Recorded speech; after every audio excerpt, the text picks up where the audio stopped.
Good morning. How the devil are you doing this fine day? Speaking of fine days, did you get that weather yesterday? So about, let me think, about 3:30 yesterday, I had to drop my other half just down the road. Looked out the window and it was pouring with rain. You know, we're heading towards April showers, no great surprise with that.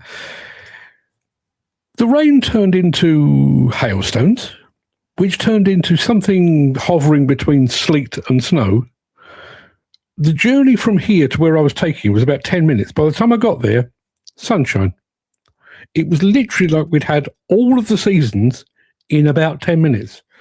And yes, Andy Darvell said exactly the same. Sun, wind, rain, then hail. Yeah, bizarre. 4 seasons in one day, says Gary. Anyone know the Crowded House song, 4 Seasons in One Day? Crowded House. Mercy JD Johnston just joined us from the UK, which I now know. Good morning. Good morning to Mark Whiting. Thank you for joining us. And, you know, since today has got a Y in it, LinkedIn has decided to play silly buggers. So I'll probably have to fix that while we're here. Dan saying exactly the same in Plymouth. It's the most bizarre. I mean, listen, you know, I realise living in the UK, we do get a bit of a mixed bag of weather, but not generally in the space of 10, 15 minutes. That's, I mean, I went out of here wearing a coat because it was sleeting, snowing. By the time I got back, I was taking my coat off because it was sunny out. It's bizarre. Jim Turner, good morning, Jim. How are you doing, my friend? Good to see you here. We've got loads to get through today. Yeah, we have got loads to get through today. Let me very quickly turn that off because that's getting in my way. I think I've said good morning to everyone over here. Good morning to everybody over on Instagram as well. They're rattling through as we speak. So should we crack on? I think we probably should. I have a thing that I say around about this time of the day. Without further ado, that's what I say. Let me roll the intro and get this show on the road with this.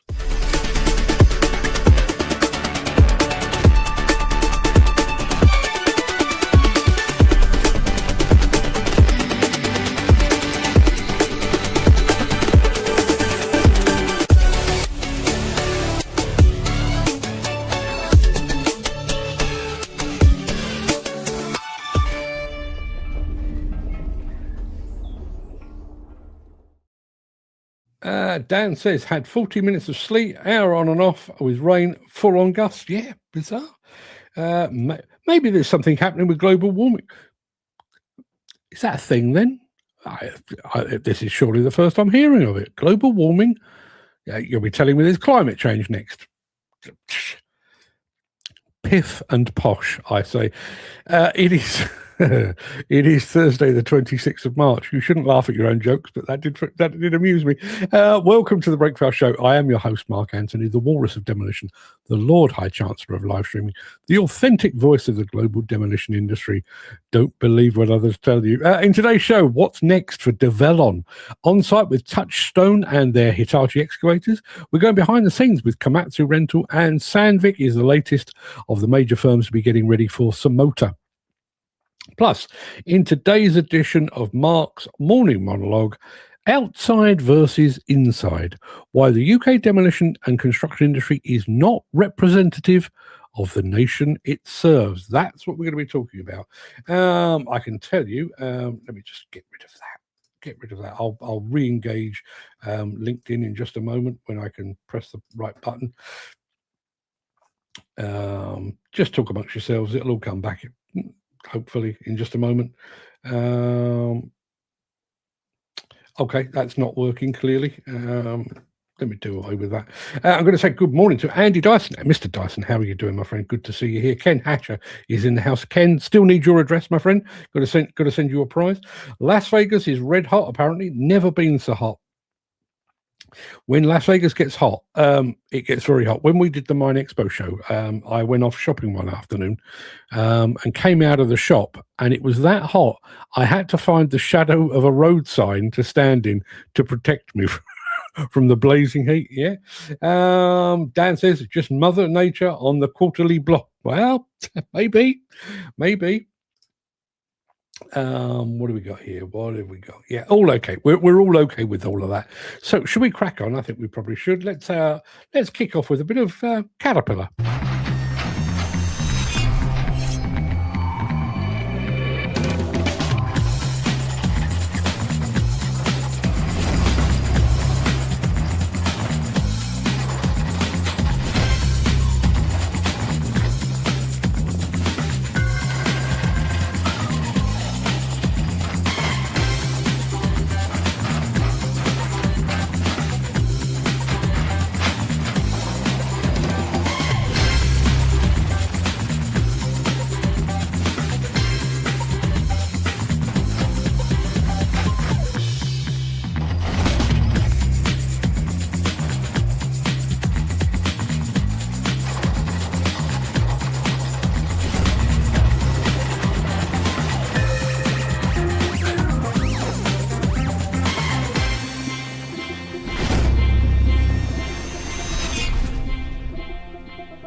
Going back to the weather, Gary, being the cynic that he is, it's just something for the supermarkets to charge us more for our food because of a bad summer. Speaking of that, I mean, I know what I had for dinner last night, but that was the weird thing. When the weather's like that, at one point yesterday, I was sat there thinking, well, maybe a big old stew or a casserole for dinner because, it's snowing outside. And about 5 minutes later, it was like, maybe salad because, the sun's out. Yeah. Chicken Balmoral pie in the lunchbox today. I'm not entirely sure what a Balmoral pie is, but sounds lovely. Sounds lovely. Ken, did you not know that you won a thing? You actually won the Rockbusters hat. You did. But I need your hat. I don't need your hat. I've got your hat. I need your address so that I can give you the hat. Yeah, that's Ken. How did you not know? I guess you've gone back to work by the time all of that kicked off. Develon. We're all aware of Develon. Well, they've got a new video out which asks the question, what next? What next indeed? Have a look.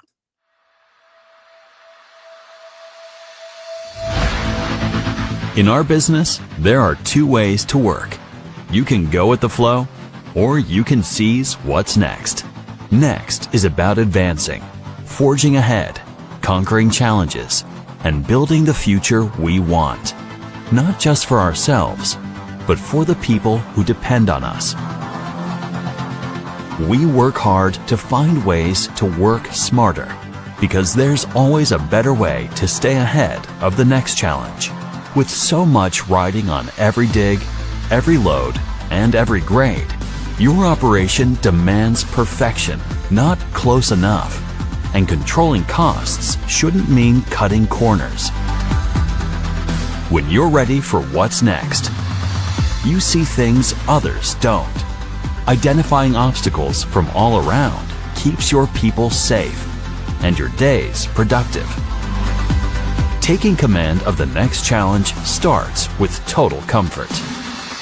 Because when everything's in reach and you're in complete control, you call every shot with confidence. Job site disruptions shouldn't be setbacks. Diagnosing issues before they become problems keeps projects on schedule. Handling every call like a friend's reputation is on the line, that's the only way to do business.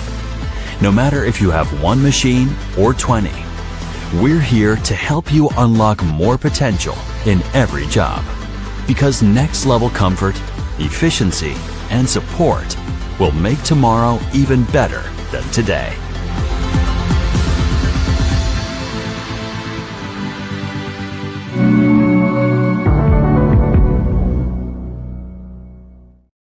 Yeah, Dan, enjoying the Develon. Nice kit, Develon. More comfortable than Hitachi, he says. Ken Hatcher says, I leave the show about 25 past. Well, you know those people that arrive for the show late?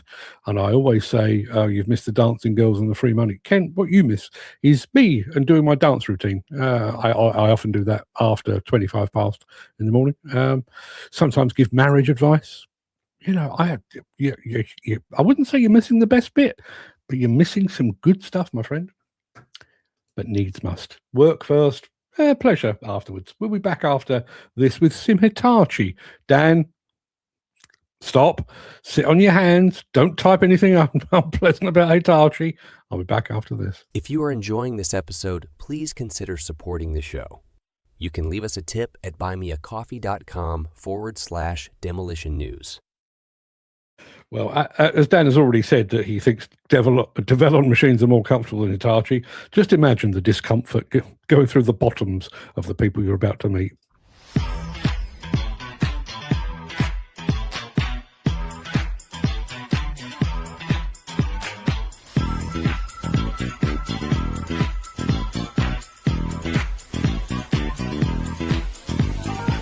My name is Toby Williams. I'm the Managing Director of Touchstone Civil Engineering. We incorporated the business in April 2024. We provide residential groundworks and civil engineering services to all the major house builders. The new kit that we bought through Hitachi will be assisting with house foundation digs, bulk earthwork exercises and installation of road and sewer infrastructure. We're really proud to have been able to support our significant growth in the last 18 months with the addition of over £3 million of kit supplied by our trusted partners Hitachi, ranging from ZX130s to ZX210s, all equipped with the latest Leica technology, which our operators love.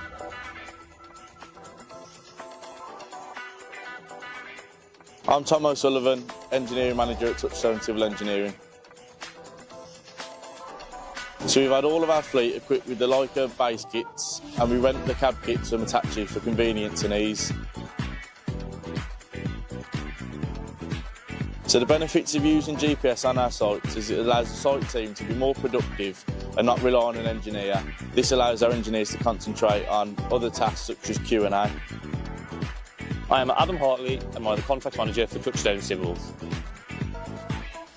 We have partnered with Hitachi since Touchstone began. They're fully integrated within our business. The equipment supply us benefits our daily operations due to their performance and reliability. Hi, I'm Phil Platt, Roads and Sewers Operator at Touchstone Civil Engineering. I like most the comfort of the cab. It's lovely and spacious, and the reliability of the machines. Never had an Hitachi breakdown on me yet, so to me that makes them stand out from the competition.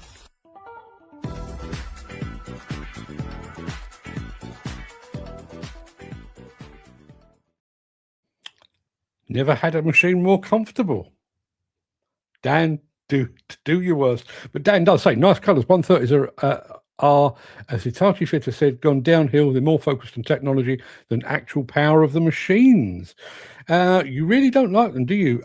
Do you own a Hitachi hat? Yeah, do you own a Hitachi hat? While you're thinking about that, Mick Norton has just arrived. Good morning to you, Mick. Gary Muirhead asked this question. How many hands have the Develon trucks been in? I know it's just a Moxie and drag, but has there been anything between? Not as far as I know. But I mean, obviously, since it became part of the Develon, did they have them while they were Daewoo? Can't remember, but would have had them as Doosan. Doosan acquired by Hyundai. Their family tree is somewhat complex, I would say. And Dan, going back to that guy that said it was a comfortable machine, he hasn't sat in a proper machine. Damo Darv says, of course he's got a Hitachi hat, but I bet that has got some power. Yeah, maybe it has. Or maybe that's the one at the very bottom of the pile.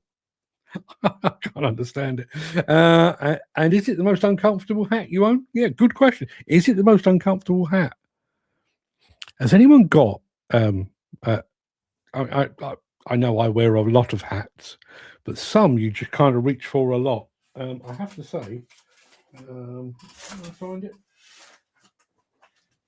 That one is now my go-to. It is the most comfortable hat I have ever owned. So Dan Cullen, thank you very much, because Dan sent that to me. He got that off of eBay, probably from the States, I would imagine, and it is as comfy as anything. When I'm going out in the rain, the sleet, the snow, sometimes all within the space of 10 minutes, that's the one I go for. I do have one, but never wear it. Yes. That's what I was expecting. Right. Okay. Should we move on? What do we got? Oh yeah, we're talking Komatsu Rental. Funnily enough, we were talking yesterday about manufacturers and their dealers moving into the rental space. I think we were talking about versatile equipment. I think it was Dan that raised it. Versatile equipment moving into the rental space. Well, Komatsu are doing likewise, and they'll tell you all about it immediately after this. Since the finance bill came into effect in April, the construction industry has seen a surge of fuel thefts. The rising cost of living has placed an additional risk of theft by employees and contractors, as well as opportunistic thieves. By using diesel dye and placing warnings of its use, you are sending a clear message that this is your fuel.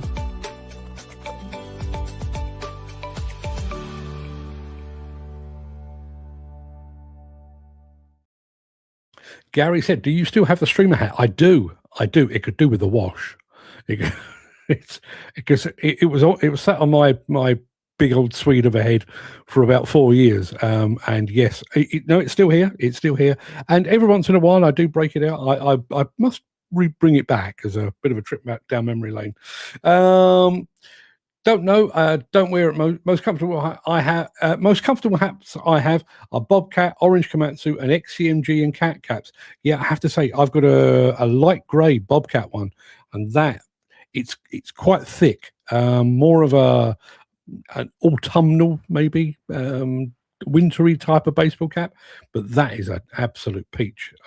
I have to say, of all the merch that I've got, Bobcat is my one of choice. Was Peter Haddock that got it for you? No, I bought it myself. I bought that one myself. However, you can't see it because it's behind the camera. On my wall over there, not quite floor to ceiling, but from quite high up downwards, there is like a hat rack that's like a modular hat rack that sort of joins bits and bits together.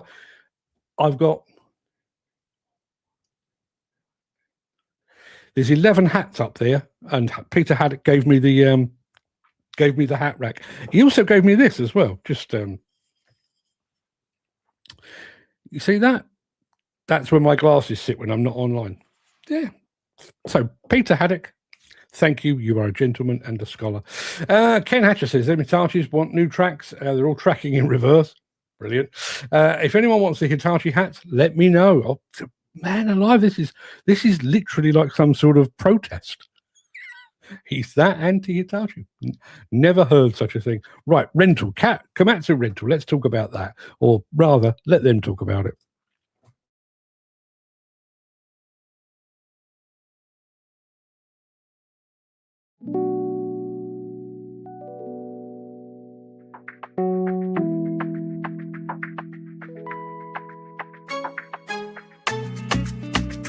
We're at Blue Rock Quarry. It's got reserves of about 100 years of rock. We've moved to a full Komatsu fleet for our load and haul operations. We recently took on the last piece of our puzzle, a PC 950 LC-11, to finalise our load and haul fleet. That machine has been on site a couple of weeks. We've already seen some significant productivity gains, 6 passes to load a 605 compared to what we had prior. We're really seeing some of the benefits of that new modern machine. Providing a rental solution is just not about putting a machine on a job site. It's all the backup to support the behind the scenes that actually keeps those machines operating on the job site so the customer can meet their obligations and their commitments. Our first priority was understanding Fulton Hogan's constraints and their issues, and then trying to tailor a package that would best accommodate them to understand what was going on here. From the outset, in discussion about Smart Quarry site rental solution, the vision was clear. Safety, visibility, quality, reliability, and skilled support, plus the ability to scale the fleet as needed without large upfront capital outlay. Developing a digitalised platform that transforms the way quarry operations are managed was a core focus for both Komatsu and Fulton Hogan, and together we have successfully delivered on that vision. So we've got the Smart Quarry system implemented on all the Komatsu fleet here. We are seeing a lot of benefits, particularly around improved safety, improved productivity. Since Komatsu has come on board here with Fulton Hogan in the partnership, we've seen our productivity increase twofold with the optimisation of the fleet through the the smart quarry technology we have on site. It gives us more traceability and use that technology to help train our operators to optimise the fleet and get better results for the company.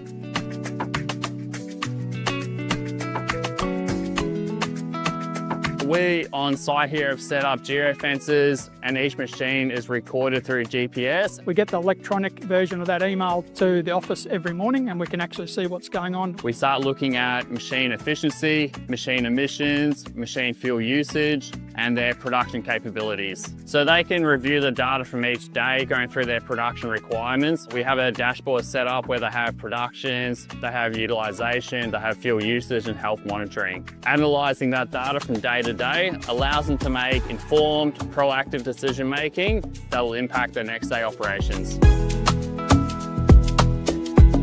The partnership with Komatsu and Fulton Hogan at Blue Rock has proven that the technology works. We are already seeing safety and productivity improvements on site, and we are really up for any new technology that Komatsu might want to bring to the quarry industry. By partnering with Komatsu Rental and the technology that we have with Smart Quarry Site, that's going to allow sites to be able to perform to better standards, better safety, and again, improve their profitability.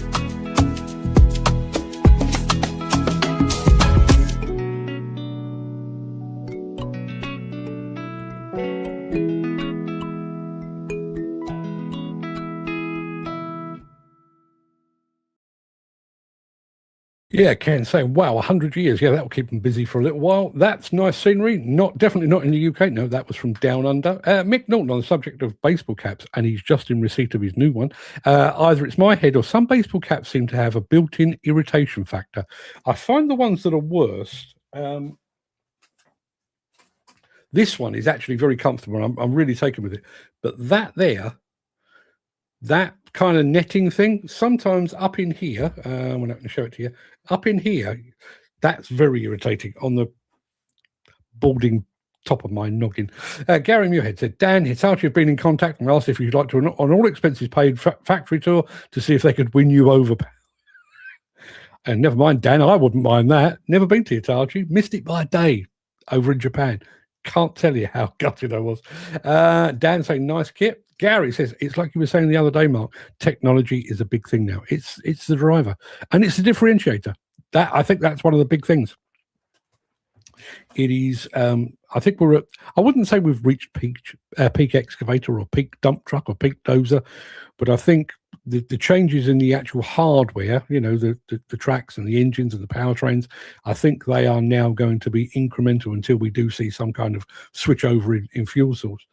I think where companies are differentiating themselves is in their adoption and their embracing of technology, be it telematics, GPS, engine management systems, all of that kind of thing. I think that's where the difference is coming. Are they following in Cat's shoes?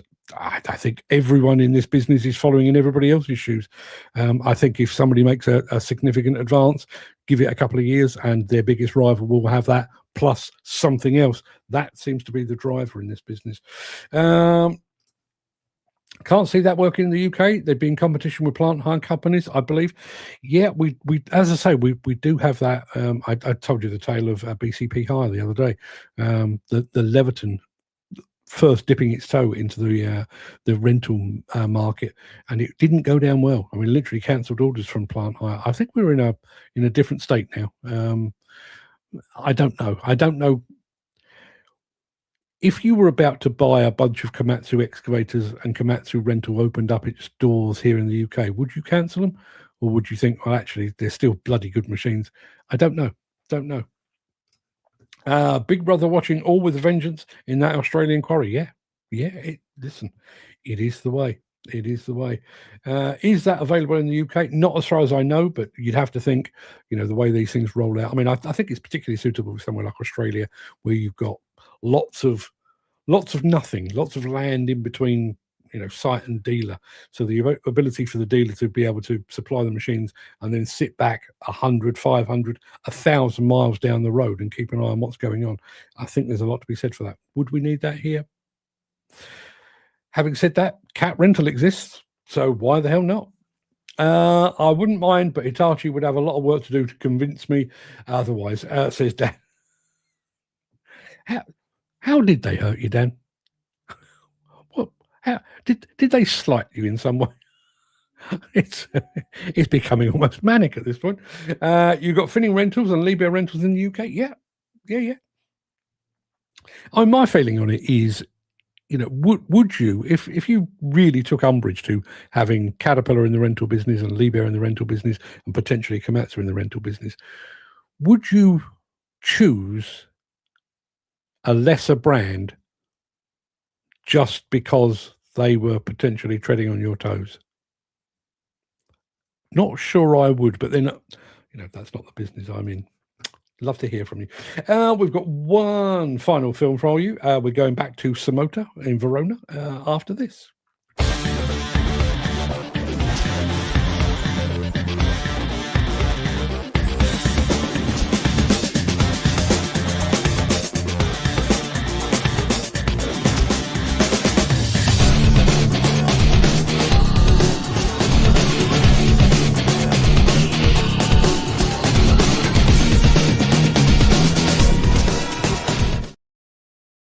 Sorry, my screen's just gone a little bit berserk. Yeah, SaMoTeR. We attended the pre-SaMoTeR event a couple of weeks back. We've already brought you details of what Steel Wrist will be showing and what Simex will be showing. Next up on our list is Sandvik. Take it away. We will be at SaMoTeR 2026 again after several years. We decided to came back to SaMoTeR because of the type of business that we saw in the last years, the developing of the aggregates business and quarries business of increasing a lot. We decided to get back to SaMoTeR, and we will showcase in our booth our new model Ranger DX 810i. So the intelligent unit of surface drill rig. So will support also the remote control and also the automatic drilling. So the operator in the cabin just simply pushing a button can start the drilling phase till the hand of the hole and then recovering all the drill string automatically, so without any human action. So this is something that of course is going in the direction of the new technologies. We are developing automation also in our underground drilling products and underground loading and hauling products. So in this case, in the mining business, we will have of course less involvement of the operators inside the mine in the underground mines, because everything will be managed by remote from the offices and with this different type of solutions. But it's not a matter of having less work for them, but to work in a safer way. Because the operator must be there in any case, but instead of being inside the cabin, inside the unit, is in a comfort zone, seated in the office, and with joystick can utilize the equipment. And of course, this is having an impact not only on the safe, but also on the environmental aspect, because of course the less people you have in the mine, in the job site, less exposure. Also the shift change. In a mine that is working 24 hours with 3 shifts, the shift change when you are going underground in a mine can take 1 hour.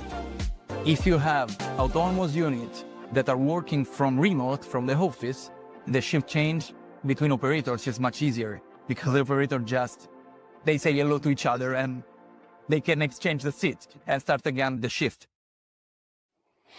There you are. Dan says, now here's a question, but the question hasn't arrived yet. We'll get back to that in just a moment. Yeah, that's about it for the main part of this morning's show. In actual fact, Dan, you may have to wait until after the morning monologue for that. But yeah, that's about it for the main part of today's show. I'm going to roll the outro in just a second before leaping gazelle-like over into my morning monologue. If you can't stick around for that, please stay safe, look after yourself, your family, your friends, and your colleagues. I hope to see you again very soon, maybe tomorrow for the final show of the week. But if you do have the time and the inclination, I'll be back after I've played the thing. But Dan has come back. Dan says, if you were to start a company in construction, what would you go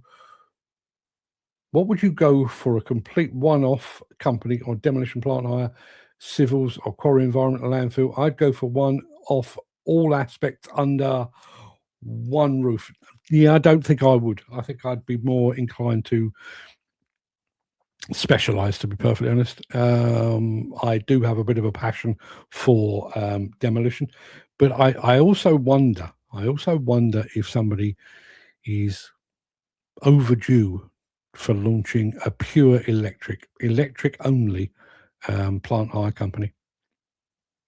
I think somebody could steal a march with that. Chris Ford says, "Morning all. I'm getting later, but you're here in time for the morning monologue, so not too bad." Demo Dahl says, "What's a hoffice?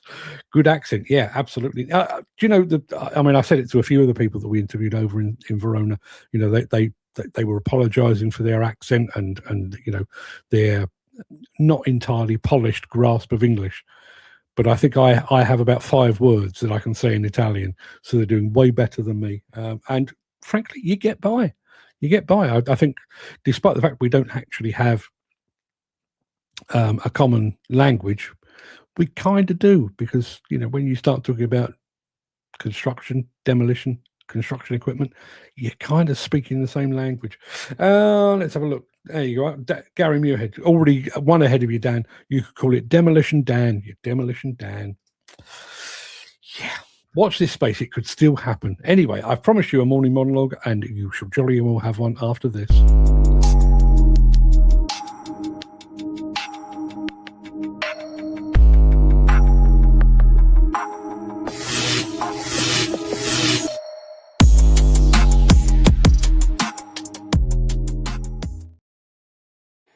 My local high street comprises about 30 shops, including a co-op and a Sainsbury's local.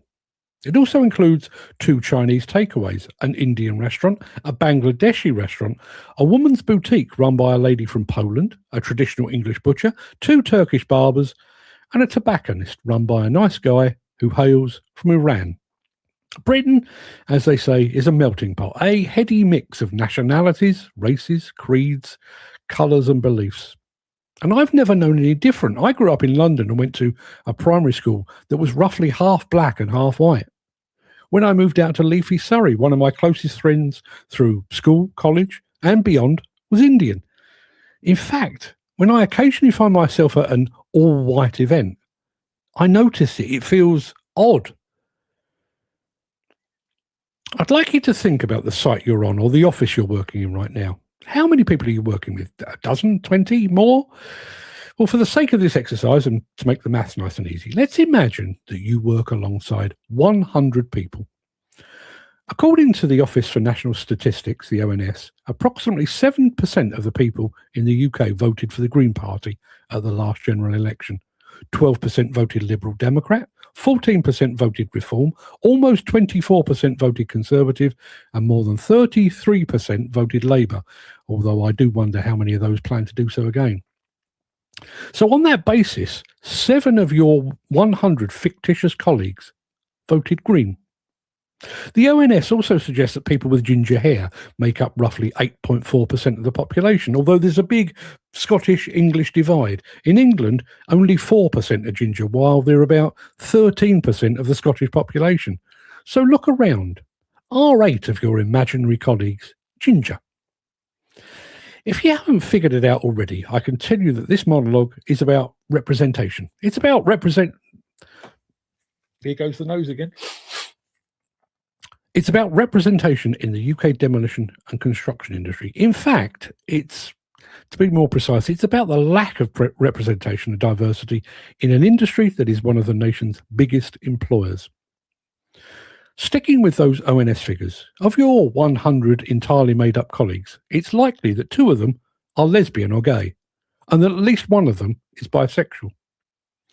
In truth, those figures might be entirely accurate, but we'll never know, partly because of our British reserve about talking about all things sexual, but mostly because any sensible gay person working in this sector would probably be wise to keep their sexual orientation on the down low. But there's no keeping the greatest disparity on the down low, that of gender. Women make up 50.7% of the UK population. If you're on that fictitious site of 100 people, half of them would be women. But in reality, just 14% of the construction workforce are female, and even that figure is skewed by women in non-frontline roles. At site level, females account for about 4% of the workforce. In the outside world, beyond the hoarding, it's 2026. On site, the glass ceiling age of Benny Hill persists. Now think about that 100... Do it again. Think about that imaginary 100-person workforce again. If it were truly representative of the UK population, around 74 of the 100 would be white British, while 9% would be of Asian origin and 4% would be black. Now, I remember vividly meeting a Jamaican demolition manager and a Sikh supervisor on demolition sites in recent years. But I remember them because they were anomalies. Even on sites where there are migrant workers, they tend to be white and of Eastern European extraction. Now, I know what you're thinking, and in truth, I agree. Jobs should be awarded on merit, not just to tick a box on an inclusivity checklist. But in these supposedly enlightened times, are we really suggesting that straight white men are blessed with some God-given talent for demolition and construction that no one else possesses?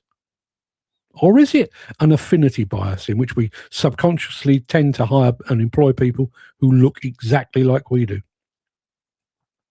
Now, before we get bogged down in all of that, I'd like you to think of your imaginary...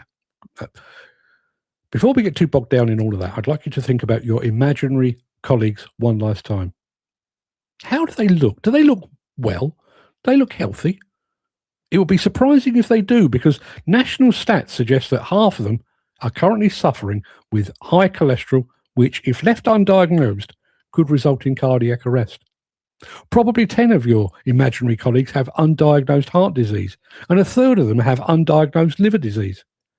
And there's no point in trying to tell them about it, because according to the stats, more than a quarter of them are likely to be suffering with hearing loss. As much as we like to claim otherwise, the UK demolition and construction industry is not representative, not even close. If it were, we wouldn't need women in construction initiatives. It's 33 years since the launch of the Kick Racism Out of Football initiative. In light of the overwhelming whiteness of our sector, perhaps we're due a Kick Racism Out of Construction campaign. We pride ourselves on building the future, yet we're doing it with a workforce that is seemingly stuck in the past. If our industry truly wants to survive the next decade, we need to stop hiring in our own image and start looking like the country we're building for. Because right now, the only thing more shallow than our diversity stats is the pool from which we're drawing our workforce. There you are. If anyone's got a non-itchy nose they'd like to sell me, I'd be very interested. Let's have a look. Let's go back here. Dan says 3 here are ginger. Me and 2 others. Well, there you are. That's the average, I think, said 4% for England. So you're slightly below average, but the gingers are well represented. Good to hear. Buried the stepfather yesterday. I wonder whether the weather was a battle between heaven and hell to see who got him. Think heaven won. Well, Chris, I had no idea that was going on. But well, my condolences. And yes, the weather yesterday. What a weirdness. Andy Darville says, still can't parallel park though, can they? No, maybe not. But I tell you what, having seen them up close, my experience, and this is not universal, none of these things are, but my experience is women look after their machines way better than blokes do, generally. And I know there are exceptions. I know you could eat your dinner off the floor of Steve Williamson's machine, but women do tend to look after them really, really well. The horn on this 40-ton Lugong must have come off a 1970 Datsun. The truck driver can't hear it. I'm just trying to remember what the car was. I wish I could remember. I know it was I had a hire car. I think it was in Germany. And it was cheap, it was a pretty crappy car. And at one point somebody cut me up, so I leaned on the horn and I got it wasn't so much a blast, it was more a wheeze. I don't think anybody beyond me could actually hear it. Waste of time. Tick the box for 2 out of 3. Not sure what that's related to.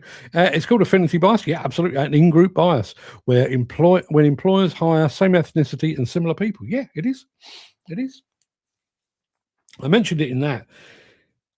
I don't know how you go about breaking that.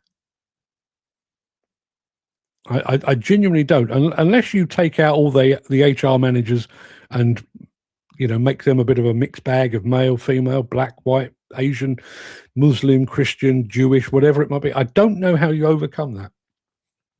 And I've certainly seen it. I mean, as I say, I went to a primary school that was probably half black, half white in South London back in the early 70s.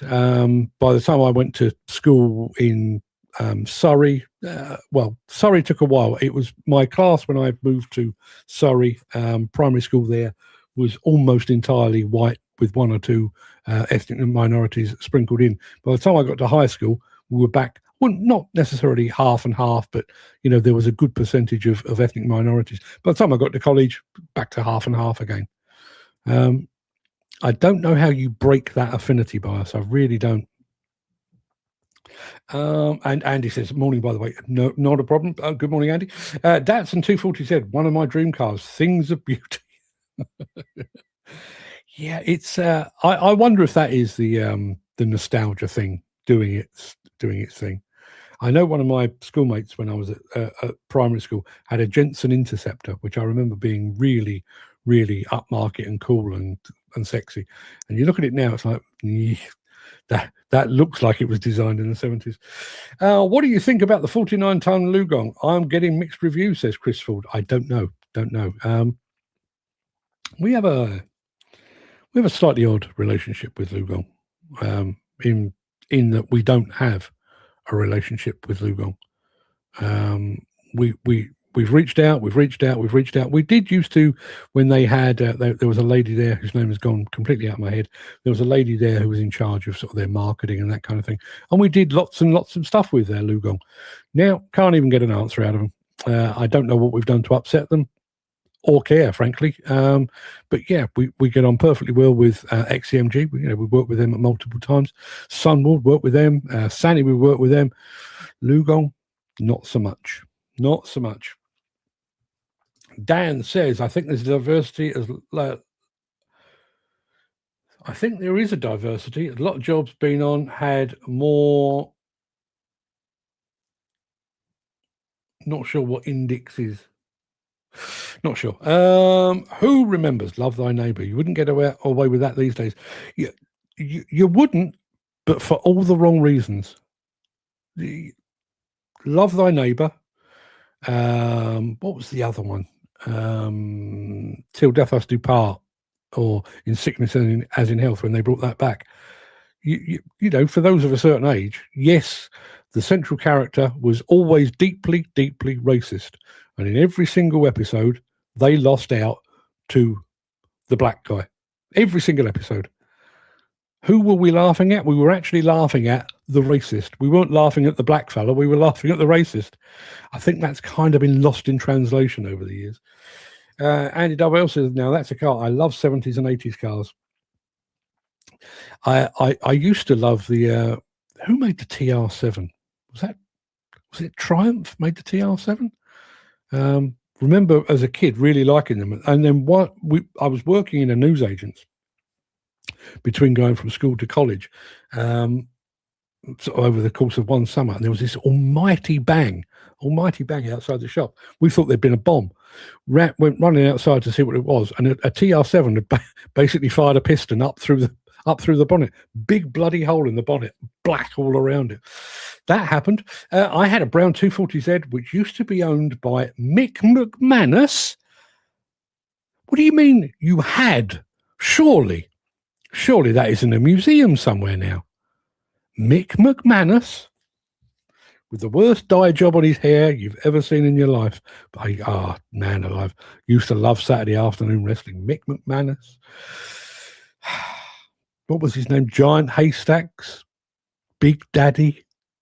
Does anyone remember Les Kellett? There was a. When I was watching him, he must have been in his 60s. He was quite old, and I remember him wearing really, really big pants.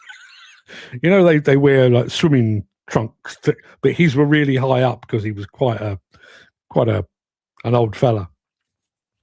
And his shtick was, if he got hit a few times, he'd kind of waddle around the ring like he was drunk.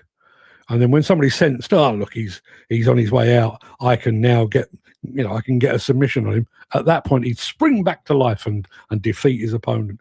Les Kellett. Anybody remember? In one word, Chris, shit. We're talking Lugongs here. Lot of jobs I've been on were we were outnumbered by Asian, Albanians, Indians by a large factor. Interesting. Where were you working at the time? Demo Dal says TR7 was Triumph. Thank you very much. As they get the Indians, are the guys for concrete now, but I wonder what gave them the love for concrete. Charlotte Brown was the Lugong lady. Yes, Dan, it was Charlotte Brown. You're dead right. All those old programs exposed the absurdity of irrational prejudice. They did. We've kind of gone the other way now. Oh, no, let's not mention the fact that anyone is different to us. Whereas, back in the day, it was confronted in an amusing way by making the bad guy the bad guy. Yeah. What's the general opinion? I'm getting that's the general opinion I'm getting, but they used to say that about Komatsu and Hitachi. Now look at them. Bought a second-hand Cat 336 last week. There you go. Shirley Crabtree. Yes, Shirley Crabtree was the real name of Big Daddy, which is surely reason enough to have changed your name. The fact that your parents decided to call you Shirley. My name is Sue. MG. MG made the TR7, says Dan. Kendo Nagasaki, the man in the mask.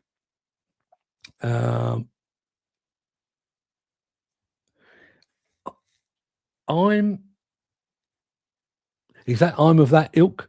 I don't know, but I do remember. I don't know if anybody else. There are certain things that kind of stick with you from your youth. There was an episode of Scooby-Doo. I was born and raised on Scooby-Doo. Loved Scooby-Doo. Endlessly entertaining. Really, really loved it. Really, really loved it. But there was one episode in which there was a thing, I think it was called the Snow Monster. And I don't know how old I was when I saw it, but it scared the shit out of me. It really did. Kendo Nagasaki, I remember watching Saturday afternoon wrestling on World of Sport with Dickie Davis on the day that Kendo Nagasaki had his mask removed. And under the mask, he was wearing like red contact lenses. Horrific. They took his mask off and it was, we're going to get to see his face. Oh, my dear God. Yeah, gave me nightmares for days, that did. No, not MG, mate. They did the GBT. Triumph did the TR cars and the V8 Stag. Oh, yes, the Triumph Stag. Been looking at Auto Trader at 40-year-old cars. Some lovely examples, but for not silly money. No MOT or tax, no ULEZ. Is that right? Yeah, nice. BGT, not GPT. Thank you. Any man called Shirley is destined to be a wrestler. If you're called Shirley, you're going to be able to defend yourself, aren't you? I'm currently listening to a book, audio book called Berserker. It's the autobiography of Adrian Edmondson or Aid Edmondson from The Young Ones, and he was talking about the fact that when he went to school, he's probably 7-8 years older than me, I guess, maybe 10 years older than me, and he went, when he went to school, everyone said Adrian's a girl's name, and he was beaten up and bullied quite a lot because he had a girl's name. I work with somebody called Adrian. I've never seen it as a girl's name, but anyway, he went right the way through school being bullied because he's Adrian, and then he got to university where there were lots of there were other Adrians and everything else, and it was like nobody was bothered about his name. And then in 1970, I think it was 1975. The movie Rocky came out. And rather than being bullied for it, everybody just used to refer to him as Adrian, if you know what I mean. Yeah. Listen, I'm called Mark Anthony. I'm still explaining that my wife isn't called Cleopatra. My brother had a Datsun Cherry 110A. Brilliant car, never let him down, but was a rust bucket. When I first met my wife, that was the car that my father-in-law drove. Yeah, the old Datsun Cherry. Big fingers and small screen makes for some weird work. Yeah, I know the feeling. I'd like a go on your 336, Chris, says Dan. A Boy Named Sue. Yeah, Boy Named Sue by Johnny Cash, which is, my name is Sue, how do you do? Yeah, but absolutely fantastic. And Ade Edmondson was born in 57, so he is, let me think, he is 8 years older than me. 8 years older than me. I have to say, I don't know if this is a weird kind of nostalgia thing. I listened to the audiobook of Young Once by Nigel Planer, who played Neil in The Young Ones. Thoroughly enjoyed it. He came across it. If Nigel Planer's listening, and I'm sure he does, I'm sure he tunes into the show all the time. He sounds like the kind of guy you'd want to go out for a beer with. Just a really interesting, warm, pleasant guy. Because I'd enjoyed that so much, I thought, well, I'll follow that up. So I did. The next one I did was a book by Ben Elton. What Have I Done? By Ben Elton, who obviously wrote The Young Ones and, was part of the same scene as Nigel Planer. He came across totally different. He came across as quite bitter about how various people had slighted him, including Alexei Sale and Ronnie Barker. I can't imagine Ronnie Barker slighting anyone, to be perfectly honest. But so didn't enjoy that one so much. And I'm now doing Berserker by Adrian Edmondson, which is as funny as anything. So, there you are. I saw his very emotional tribute to his friend Rick Mayo. Yeah. When he was on Desert Island Discs, literally broke down in tears talking about his best mate. That's one of the things that I found slightly odd with Ben Elton's book, because obviously he'd known Rick Mayo for as long, but spent quite a lot of time talking about Rick Mayo's drink problem. Which I think it was fairly common knowledge that he had at one point had a drink problem up until he had his quad bike accident. But it seems, if you're mates with somebody, surely the temptation is to kind of, you might mention their drinking in passing, but not devote an entire section of the book to it, which felt a bit, maybe I'm too big a Rick Mail fan. Maybe that's what it was. There's a queue, Dan. 490 Komatsu, currently awaiting the turbo. Komatsu want nearly 10 grand for one. Going back to cars, Sunbeam Tiger. Now, that's a gorgeous car. I don't know if I know the Sunbeam Tiger. I'll look that up. All the best people were born in the 50s. Not sure I necessarily agree with that. Bottom was an excellent show. It really was. Ridiculously stupid. One of the things, and I won't do it because YouTube gets upset, but one of the things that Ade Edmondson was talking about was if you're of a certain age, like I am, you'll be aware of the filth and the fury when the Sex Pistols went on to early evening television with Bill Grundy and swore a bit. That was in 1976, and there was public outcry at the use of the F word. I think it was something like 14 years later when Four Weddings and a Funeral, which, typically English, very, very English, very wholesome, as you'd think. I think there's more than 10 F words in the first minute, but we've grown accustomed. And at the end of the day, as Ade Edmondson says, it's not a rude word. It's just a noise. It's just a noise you make with your mouth. It's not worth getting excited about. Ben has always annoyed when Rick said he wouldn't be one of the young ones. Yes. Yeah. And again, that's another part of the bitterness. For those of you that don't remember the young ones, I'm probably talking a completely foreign language. But there was Neil, there was Rick, there was Vivian, which is Ade Edmondson, and then there was Mike, the cool one, who was a bit older and stuff. Well, apparently, when it was being written, I think Ben Elton kind of saw himself in that role and suggests that he was offered the role. But then the guy that eventually played him, whose name has completely escaped me, he auditioned and everyone went, no, that's the fella. And Rick Mail basically said, you're not doing it. And it came across as, I'd have done it much better than that. Would you? I mean, I genuinely can't imagine the young ones without Mike the cool one. Johnny Cash, one of my idols, same as Waylon Jennings. Do you know, I don't know a single Waylon Jennings song. Johnny Cash, I do, because I grew up, my dad had, what was the he did a live concert in Folsom Prison, and my dad had that album and he played it to the point of pain. And the Highwaymen, Highwaymen. That was Christopherson and Willie Nelson, and who else was in the Highwaymen? Johnny Cash, and there was the other one Waylon Jennings? Don't know. Comic strip was brilliant. I always found the comic strip was a bit hit and miss.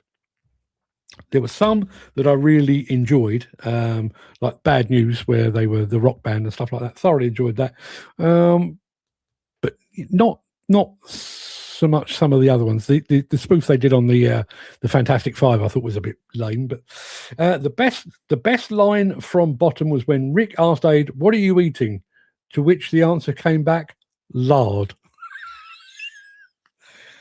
Has anyone been watching the TV series Small Profits? Mackenzie Crook from The Office wrote it and is in it. It's been on in the background, and I've only picked up bits of it. But I have to say, there was he mentioned the fact that he needed a tank. What do you need a tank for? Fish. You keep fish? Yeah. What fish do you keep? Pilchards. For some reason, that really hit my funny bone. Yeah, pilchards. Words are just words. Only depends how delicate you are and how you take things. Need thick skin to work in this industry, but there's definitely less ribbing these days. Yeah. Listen, I think by now you're probably all aware that I'm a big old lefty, and I'm woke to the hilt, and I'm a closet feminist and everything else. But man alive, when I worked in an office, with about 1,200 people spread over 19 floors, probably roughly half male, half female. And the flirting that went on in that office was magnificent. And without it, wouldn't have met my wife, wouldn't have had 4 kids, wouldn't have grandchildren. You can go too far. You can go too far. What do we got here? No, we had that one.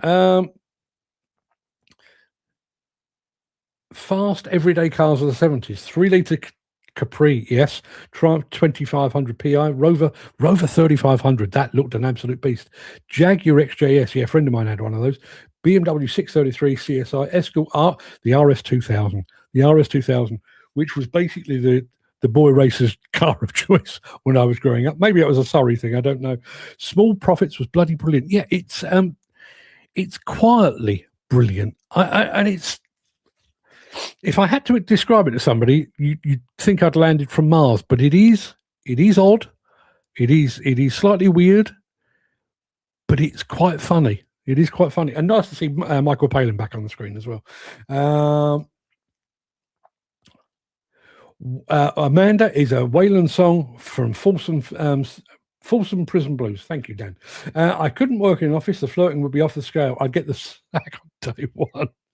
Yeah, and as I say, I know of people. I met my wife at work, did the flirty thing, did the secret relationship thing, then came public, then got married, then had children, worked out fine for us. And I know of plenty of other people. The couple that we probably spend most time with, they met at British Gas. Exactly the same. Rick and Age, you don't know what you've got till they're gone. No, absolutely right. Absolutely right. And I don't know. Funnily enough, I saw yesterday they're doing an advert for, I don't know what the show's called, but there's a West End theatre show now featuring Morecambe and Wise, and the 2 guys they got playing Morecambe and Wise really, really look like Morecambe and Wise. They've got the mannerisms, the manner of speech. I miss them too. I'm kind of toying with the idea of going to see this show purely because it's been a long while since I had some fresh Morecambe and Wise. RS 2000 or the XR3? The XR3. Was that the Fiesta based lunatic car? I think it may have been. Right on my wavelength, says Jim. Yeah, one of these days maybe we'll just turn up. Maybe we'll do that on a Saturday. We'll just turn up and reminisce about the TV shows, the music, the cars, the sweets, the crisps, the food of our youth. Maybe we'll do that. My 2 dream cars, Audi Quattro, and the Lotus Carlton. Don't know the Lotus Carlton. It was the Escort was the XR3. The XR2 was the Fiesta. Thank you very much. Or no, the Fiesta was the XR2i. Yes, thank you very much indeed. I worked in Hemel, was more Albanian, Romanian, and the canteen was funny. It was just gobbledygook trying to talk. Bet the food was good, though. Bet the food was good. I know when I was growing up, I mostly had school dinners when I was at high school. Because I was playing a lot of football, I was forever hungry. So sometimes I would have a packed lunch and have the school dinner as well. And I used to take, whatever my mum had made me, which was often my favourite, which is cheese and pickle sandwiches. And one of my best mates at school, and he was also in my school football team, Giuseppe Ciafano. Obviously Italian origin, Italian. I don't think his mum spoke a word of bloody English, to be honest. And we used to swap sandwiches because he didn't like salami, but loved cheese. I love cheese, but I loved salami as well. And I remember doing it one day and said, "Do you want to swap it?" He said, "Yeah, cheese and pickle, yeah, absolutely." And he said, "Before I do it though, you need to know this salami. It's different." And I went, "Different how?" "It's made of a different meat." "What meat?" And he went, and you could see the cogs turn in his head as he was trying to find the English word, and he went, "Mule." "Give it here." Yeah, mule. Absolutely lovely. Lotus car was a mental car. Vauxhall and Lotus did a few cars together. I've got to look a few of these cars up. Never been a petrol head, so they've kind of passed me by. But a Lotus Carlton, I'm intrigued. The Ford Capri was some car. Yes, it was. Mate of mine damn near killed himself in one of those. And then a couple of years later, he did kill himself, but this time on a motorbike. But there you are. Ford Capri, yeah. What's going on with the reintroduced Capri? There's nothing about it that is even remotely Capri-esque. I saw one the other day. It's like, a Capri? Had the designers actually seen one before they reintroduced it? Well done, Andy. I'll get to you in a second. The Sierra Cosworth. Yeah, that was another lunatic asylum on wheels. I bet mule tastes of ass. It tasted fucking delicious, actually. Lotus Carlton, worth mega money. Wish I'd bought one now. Yeah, wish I'd bought one and just parked it up. Anywho, people, that will probably do us. Let's go and do something vaguely constructive with the rest of our day before the snow and the plague of locusts and the frogs from the sky arrive. I'll be back tomorrow for the final show of the week. Tomorrow being Friday, obviously. Until then, everybody, please stay safe. Look after yourselves. I'll see you on the morrow. Till then, tatty bye.